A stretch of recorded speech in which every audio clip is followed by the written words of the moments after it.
Halo semuanya, saya Azra Dwianika dengan NIM 25101312200008. Kali ini saya akan menjelaskan modul tentang sistem logika yang berisi aljabar boolean, gerbang logika, Carnot map, encoder, dan decoder. Untuk memenuhi tugas mata kuliah pengantar sistem digital. Pertama, ada aljabar boolean dan gerbang logika. Aljabar boolean adalah cabang matematika yang digunakan untuk memodelkan logika dalam sistem digital. Aljabar ini hanya mengenal dua nilai, yaitu 0 dan 1, yang masing-masing mewakili kondisi salah dan benar. Konsep ini diperkenalkan oleh George Boole dan menjadi dasar utama dalam perancangan rangkaian digital. Aljabar boolean memiliki operator utama berupa OR, AND, dan NOT. Operator-operator ini mengikuti aksioma dan hukum tertentu seperti hukum identitas, idempoten, komplement, distributif, dan hukum De Morgan. Dengan hukum-hukum tersebut, ekspresi logika dapat disederhanakan sehingga rangkaian digital menjadi lebih efisien. Selanjutnya, gerbang logika merupakan implementasi fisik dari aljabar boolean dalam bentuk rangkaian elektronik. Gerbang ini memproses masukan biner dan menghasilkan keluaran sesuai aturan logika yang digunakan. Gerbang logika menjadi komponen dasar dalam sistem komputer, alat komunikasi, dan perangkat digital lainnya. Ini adalah tabel kebenaran. Ada tabel kebenaran AND, OR, NOT, NAND, dan NOR. Selanjutnya, jenis gerbang logika utama. Yang pertama ada AND, keluaran 1 jika semua masukan 1. Kedua, OR, keluaran 1 jika salah satu masukan 1. Ketiga, NOT, membalik nilai masukan. Keempat, NAND, kebalikan dari AND. Kelima, NOR, kebalikan dari OR. Selanjutnya contoh soal, bisa dilihat soalnya, penjelasannya. Gerbang ini akan menghasilkan keluaran bernilai 1 jika minimal ada satu masukan yang bernilai 1. Kalau semua masukannya 0, barulah keluarnya 0. Yang A sama dengan 0 dan B sama dengan 0. Karena kedua masukan bernilai 0, tidak ada satupun yang bernilai 1, maka keluaran dari gerbang OR adalah 0. Selanjutnya yang B, A sama dengan 0 dan B sama dengan 1. Walaupun A bernilai 0, tetapi B bernilai 1. Karena ada satu masukan yang bernilai 1, keluaran gerbang OR menjadi 1. Selanjutnya yang C, A sama dengan 1 dan B sama dengan 1. Nah, pada kondisi ini kedua masukan bernilai 1. Karena jelas ada masukan bernilai 1, maka keluarannya juga 1. Contoh soal nomor 2, bisa dilihat soalnya. Pada gerbang NOT bekerja dengan cara membalik nilai masukan. Jika masukannya 0, keluarnya menjadi 1. Sebaliknya juga, jika masukannya 1, keluarannya menjadi 0.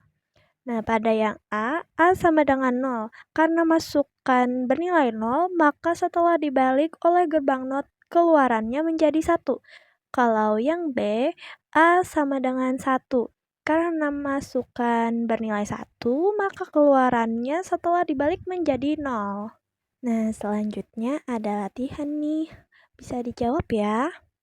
Selanjutnya, materi nomor 2 yaitu Carnot map atau key map. Key map ini adalah metode visual untuk menyederhanakan fungsi boolean.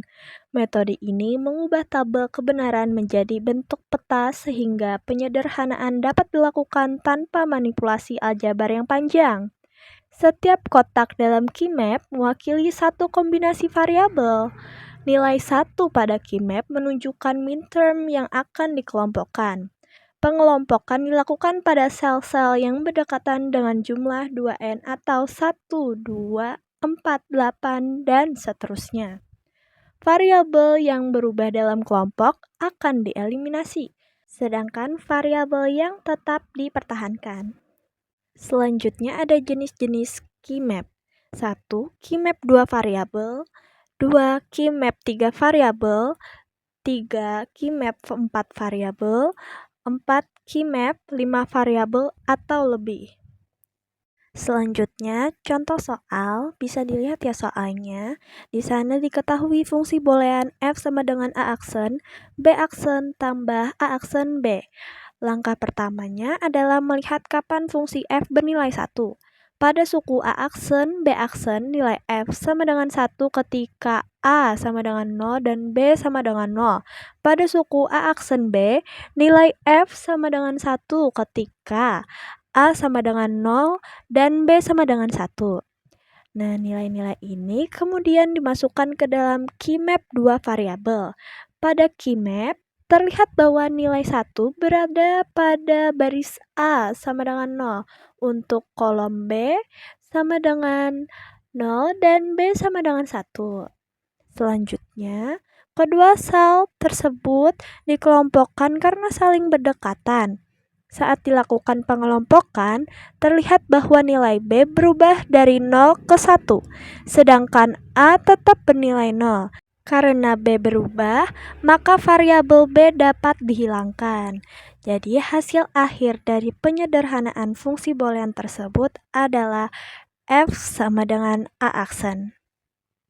Nah, selanjutnya ada soal latihan. Bisa dikerjakan ya dua soal tersebut. Pada materi ketiga yaitu encoder. Encoder adalah rangkaian logika, kombinasi yang berfungsi mengubah banyak jalur masukan menjadi kode biner dengan jumlah jalur keluaran yang lebih sedikit. Secara umum, encoder memiliki dua N input dan N output. Setiap input aktif akan menghasilkan kode biner tertentu pada keluaran. Encoder bekerja dengan asumsi hanya satu input yang aktif dalam satu waktu. Jika lebih dari satu input aktif, maka digunakan encoder prioritas, yaitu encoder yang memilih input dengan prioritas tertinggi.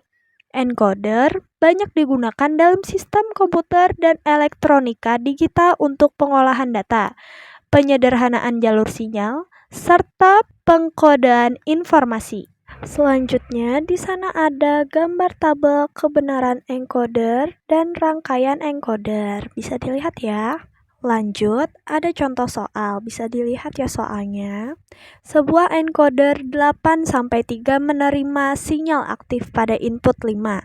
Artinya, hanya input kelima saja yang bernilai aktif, sedangkan input lainnya tidak aktif. Encoder bekerja dengan cara mengubah posisi input aktif menjadi kode biner. Karena input yang aktif adalah input 5, maka angka 5 dikonversikan ke dalam bilangan biner. Bilangan desimal 5 jika diubah ke biner adalah 101. Jadi, kode keluaran dari encoder tersebut adalah 101. Nah, selanjutnya ada latihan. Dua soal latihan. Bisa dijawab ya. Lanjut, materi keempat yaitu decoder. Decoder adalah rangkaian logika digital yang bekerja berlawanan dengan encoder. Kenapa?